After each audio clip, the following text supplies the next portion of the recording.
የትኛውን ወሊድ መከላከያ ልጀምር ብላችሁ ግራ እየተጋባችሁ ከሆነ ማለት ነው አንዳንድ መረጃ ልስጣችሁ። ዛሬ የምናየው ቾይስ የምትባለውን ወሊድ መከላከያ ናት። እንዴት ትሰራለች፣ ጉዳቷ፣ ጥቅሟ የሚለው ማለት ነው። ቾይስ ሲባል ማለት ነው ውስጡ ፕሮጀስትሮን እና ኤስትሮጅን ሁለት ሆርሞኖች አሉ። እነዚህን ስትውጡ ይሄዱና ሌላ ጊዜ እንቁላልን ዝግጁ የሚያደርጉ ሆርሞኖችን ሰፕረስ ያደርጋሉ። እንቁላል አትለቀቅም ማለት ነው። በተጨማሪ ደግሞ ከማህፀን የሚወጣው ፈሳሽ እንዲወፍር ያደርጉታል። ስፐርም አክሰስ አይኖረውም። ከዛ የማህፀን ግድግዳ ደግሞ ትለሰልሳለች።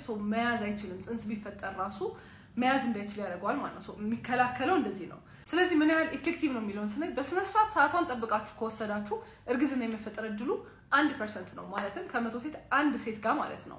ከዛ ውጭ ግን አንዳንዴ ስላክ እያደረጋችሁ ከሆነ ሰዓት እያቀያየራችሁ ከሆነ 9% እርግዝና የመፈጠር እድል አለው ማለት ነው። ጥቅሞቹ ምንድን ናቸው?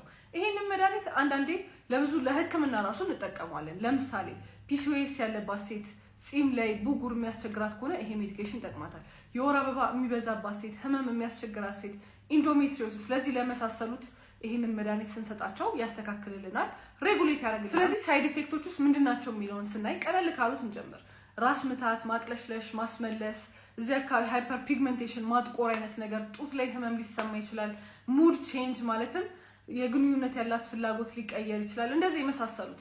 በፔሪድ ደግሞ ስናየው አንደኛ ማነስ ሊመጣ ይችላል። ብሬክ ትሩ ብሊዲንግ የምንለዋለን። ማለትም የወር አበባ መሀል ላይ ደም መፍሰስ ሊመጣ ይችላል። በዋነኝነት ወደ ከባባዶቹ ደግሞ ስንሄድ ማለት ነው ደም መርጋት ሊያመጣብን ይችላል። ካንሰር ደግሞ የጡት ካንሰር እና የማህፀን ጫፍ ካንሰር የመፈጠር እድሉን ሪስኩን የሆነ ያህል ከፍ ያደርገዋል ነው።